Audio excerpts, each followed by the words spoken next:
wouldn't talk to me. You said your son wouldn't talk to you. Like, here, I push the button. Here, just start there. My son wouldn't talk to me, and he wanted to be with his father, right? Yeah. And then, like, and how long? And the only times he communicated with you, he was really nasty and bitter. Yeah, very.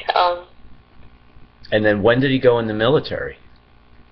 He was in ROTC since he was like high school, and he was the one who led the whole ROTC, like the train, the one that did all the competitions and everything for the Marine ROTC.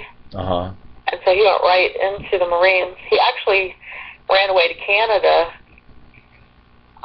and took his brother's birth certificate, made a fake ID so he could get into Canada, and he went out there, and I had to rescue him, and he came to me, and he had to do summer school, and he went right into the Paris Island to train for the Marines, and then why did he get locked up? I forget. Well, when his wife and daughter left him, he went AWOL. Oh, and they found him at MacDill Air Force Base with weapons and fake ID. They treated him as a terrorist, and they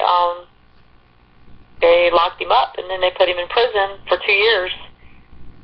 And in that 2 years, I would call different prayer lines to pray, have people pray for him, and the Holy Spirit came upon him, he said, and revealed Jesus to him, and he started working with the chaplain, and he did 2 years, and the Lord changed him so much. He read so much Christian material, and his main passion was Heidi Baker, Irish Ministries in Mozambique. But before he wanted to kill the Africans, then he wanted to go minister to them. So he saved up $5,000 working in prison and sent it to that ministry. And meanwhile, I was taking care of his daughter during that time, and she'd never been to church, so I took her to church. Chris asked me if I would take her to church. So God got a hold of me during that time and had me write a book. So I started writing a book on the whole thing, and I talked to a guy at a Christian bookstore, and he said that it needs to be a movie. Yeah, come on. Anyway, Chris, I guess the chaplain, told him that he should, when he gets out, that he should go to the Furnace, which is in Fredericksburg, Virginia. And Chris went there and trained and had high favor, and God did more miracles than him. And, tell me about the Furnace. What's that? You said that Heidi Baker was just there or something? Yeah, she was there. John and Carol Arnott just did a conference there from the Father's Love. They do all-night prayer meeting like IHOP, and Chris has been like in the lead of that, doing the night watch, and praying and doing worship, praise and worship, and they go out on the streets and minister, and he was the head of the recruitment, and now he's head of missions, and so I guess he's doing fundraising and out there telling about the young people that are coming in. Okay. And rewind, during the time that he was in the military, was like, how did he split up with his wife? Was he doing drugs or something, or? No, he never has done drugs. Chris was more of a vodka man, but he wasn't an alcoholic. He just drank once in a while. But he became really militant. He's like 10 years younger than his wife, and he became really like mean to everybody. Okay, so there was a spirit of violence over him, probably partly from basic training, and well, that the spirit of violence towards you and all too, right? Yeah, he picked up a lot of the stuff that his father had, and just had a lot of anger, a lot of hurt, and blamed me for some, a lot. And now his dad is Ray too, right? Yeah. His dad Yeah. too. Okay, all right. Yeah, I have Ray, Chris, Sarah, and Heather by Ray. I was with them for 12 years. Yeah. Okay, so Tarita, and then what was the deal? Why was he saying he wouldn't talk to you? Like when he was, what was from me when he was 12? He wanted to be with his father, and he didn't want to stay with me anymore, and But you said something Thought that if about... he lived with his dad, it would be better. And then I got to be a chaperone for a youth trip that we went to the Toronto airport thing back in 90, I guess it was 96 or something like that. And all the kids, they loved me, and they were like, Chris, why do you treat your mother like that? Why are you acting like that? And blah, blah, blah, you know. They were just really getting on him. But I think when he was turning 14 and Ray was turning 16, our church had a big split. Revival had hit, and everybody wanted positions, and I got sick of it. And so by that time, I gave all the kids to the father. I got tired of fighting over child support and everything, and that's when I started taking off, and then I gave up on God. I gave up on the church, and that's when I started doing karaoke DJing and stuff. And had Johanna. Right. Okay, so now Chris was at IHOP for what? What was something that was going on there? Fundraising, I think, for the ministry. Oh, for building ministry in Fredericksburg. Yeah. I see. Oh, okay, I got you. Wow, that's so amazing, because it's just like, I mean, I remember your just conversations about like your own son being in prison, in military prison. Yeah, Fort Leavenworth. Yeah.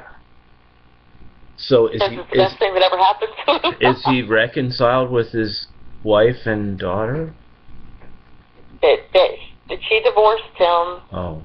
And now she's trying to keep the daughter away from him, because he would take Reagan on some of his trips, and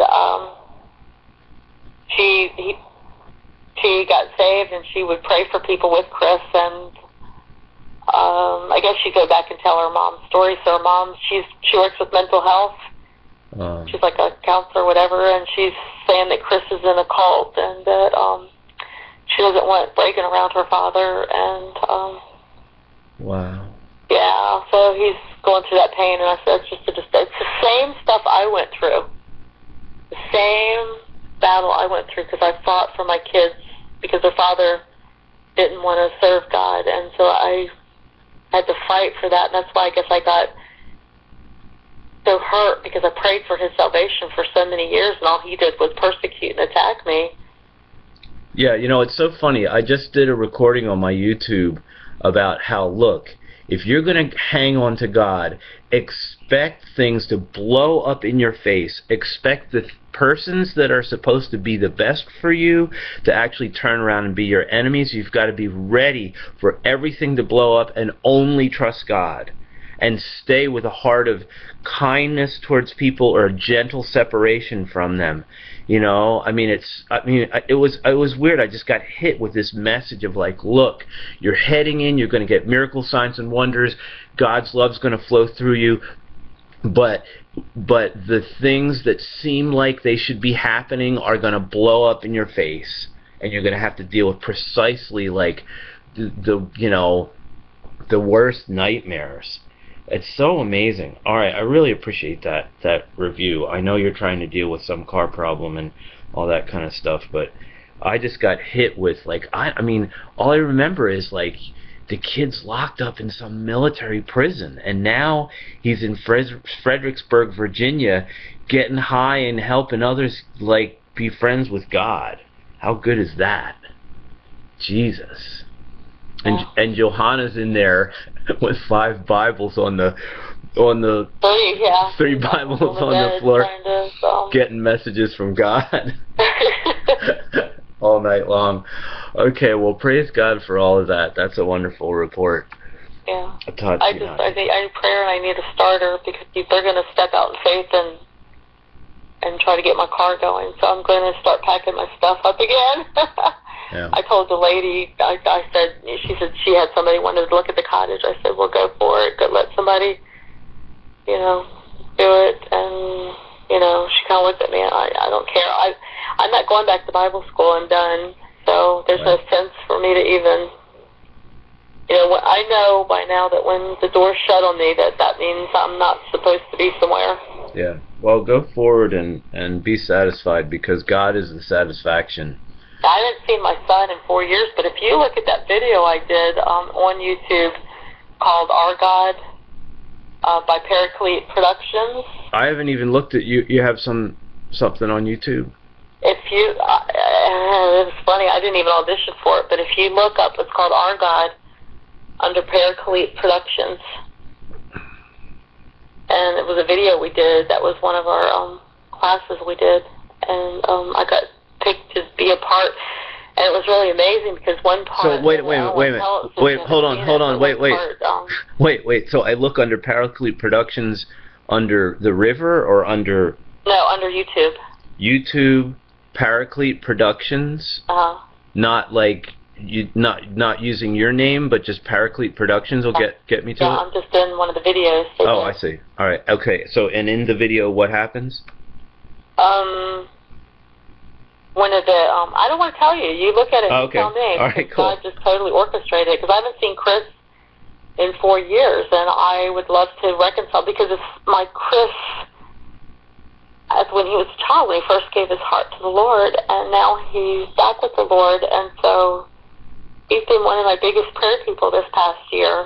And, you know, I want to reconcile with my son, and it would be amazing if that was recorded or something, because yeah, God killed that person that was very mean to me and made him the son that he, you know, was always meant to be. And oh, that's awesome. Praise Jesus. You know, but in that video, if you see it. And how many years did it take? He's 20. How old is Chris? He's 27. He's 29. Oh my gosh, he's 29 years old. So that's almost, like, he was 12, so that's almost 20-some years. That's over 20 years. Well, he's been with the Lord for the last couple of years, so when he was 27, I guess, 27, 26, from when he was 12, was working in 12 that time, to but 12 I haven't seen to him 27. in 4 years, and the last time I saw him was when I was living with Sarah, and he was pretty mean. So from 12 years old to 27 years old. And the Lord